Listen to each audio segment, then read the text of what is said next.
Hey everybody, today on Travel with the Polkas, we're saying goodbye to our vintage 1966 26-foot Overlander. That Airstream had been in our family for 8 years and we just weren't using it anymore, and we didn't want it to, rot or go bad. We wanted something that was slightly more modern, contemporary, and smaller so that we could get into more national parks. And since our kids were at college, we decided to say goodbye to it. We put it up for sale in March of 2025, and by August, it was off to its new home. A young man was very excited to own it and keep it in its original condition, and so we were happy to let it go to him. There it is, going off to its new home in Maryland with its new owner. And what you're seeing now is the original floor plan. Twin beds with a gaucho in the front.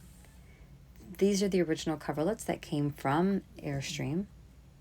And I had done a lot of work to this trailer to keep it in its original condition, or to make it look like it was from 1966. But as I said, we were ready for something different. And this is our new to us 2013 20-foot Flying Cloud. We weren't intending to buy anything immediately, but we knew that this specific floor plan would be the only one that we would be even remotely tempted to buy. And then when we came across it in Jacksonville, just out of sheer luck, we decided to go ahead and jump on it. It is virtually new. It was a one owner, and the gentleman was a little bit older, so I guess he took it out a handful of times and decided maybe camping wasn't for him. But here is a video of all of the interior features, and honestly, it smells like new. It's a great unit, and we are very, very happy to own this one. Take you on a very quick interior tour of our 2013 Flying Cloud 20-foot FB. It is something that is new for us. We said farewell to our 26-footer that was 1966 vintage Overlander.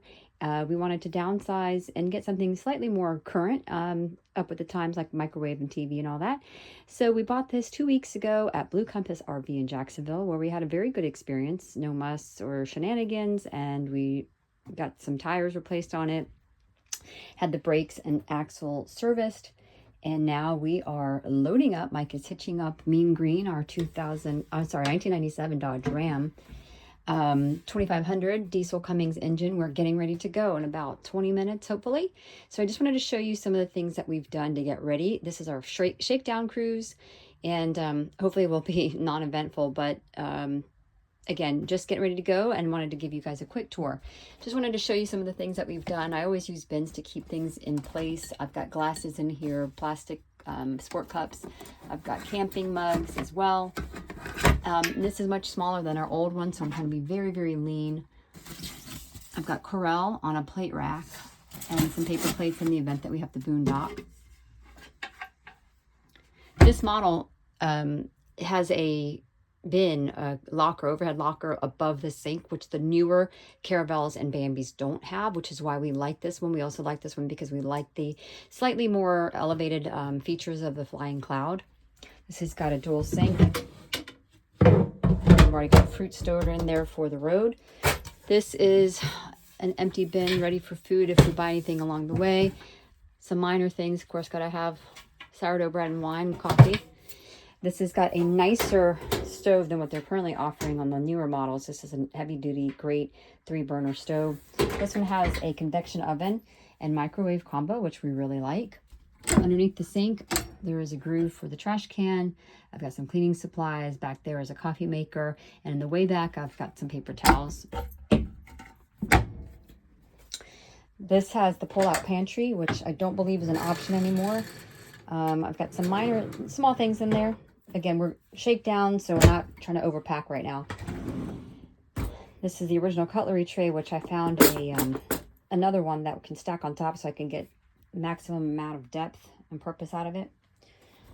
Standard kitchen things. Kind of a junk drawer at this point for saran wrap, etc. Some stacking collapsible bowls and other equipment like serving spoons. This drawer here has our Magma stainless steel stacking cookware set. I haven't used that product yet, but I will definitely be giving a review. And then collapsible colander, some other storage dishes, and a cast iron skillet. Gotta have that. We did put this magnet on here for our knives. Oh, spice tins, magnetic. This is a refrigerator. We do have it already ready to go. But to give you a quick look, I was able to find this at Camping World. This keeps all the food from rolling out when you're traveling. And look at this from the dollar store. It's a sliding egg tray. Same with a sliding little thing here that I'll put some cheese or something small in. The freezer, I broke it literally the first time I went to go open it because I didn't have the door open wide enough. I don't know what I did, but I broke it, and Mike will have to replace that. I put this latch on here. It's a kid's safety latch, just in case this were to fly open. I have a backup. I don't want to see all kinds of mess when I get to my location. This particular model here has the porthole, and it does not have the vent that the newer models has. Sorry, not the vent, but the rounded cutout area. But we will be taking care of that on our own. Mike can do that for us. It's got a really nice bathroom, stand-up shower. Apparently a 6 foot tall person can, actually my son is 6 foot tall and he stood in there. No problem. We added this caddy. Motion light for the toilet because it does get dark in here and it's kind of confusing to find the light switch. You have to turn this on, and then the overhead lights. And we've got already a stocked medicine cabinet, hanging hooks, and underneath I have a basket with blow dryer and other small things. So we are ready. I will close that when we start moving and remove the TST. Okay, dinette turns itself into almost a full-size bed. You know, it's just the two of us right now. So if we ever do have guests, I think 2 smaller people could definitely fit comfortably there. I'm going with an orange scheme in here. Something much lighter than the original bedding, which is like a black, it's called, I forget what it's called, but I'll let you know later on when I make a more in-depth video. Here's anyway, it's a darker scheme with like gold accents, and I didn't care for it. This is an old radio / USB setup. We're gonna have a new one put in by Mike. He already ordered it, and it'll be the next week or so when he puts that in. Overhead cabinets for clothing. Those are some baskets which I'm going to be putting socks and other things in. Here's the bedding set. Lights, and then lights with dimmers right by the bed. There is lots of storage underneath here, and the closet, we've just kind of thrown a couple things in. It's got some drawers there, hanging hooks there for coats and Swiffer and what have you, and then of course the all-important key and key hooks, and the writing board. And that kind of is it, guys. I mean, there's not a whole lot to this one. It's a small, very compact, but very great condition camper. And we are very lucky that we found this for a great price. Honestly, it smelled like brand new when we first got in here, and I was thrilled at the condition. So we snatched it up. And I'll be posting more in-depth videos as soon as we start going somewhere. So stay tuned and travel with the polkas.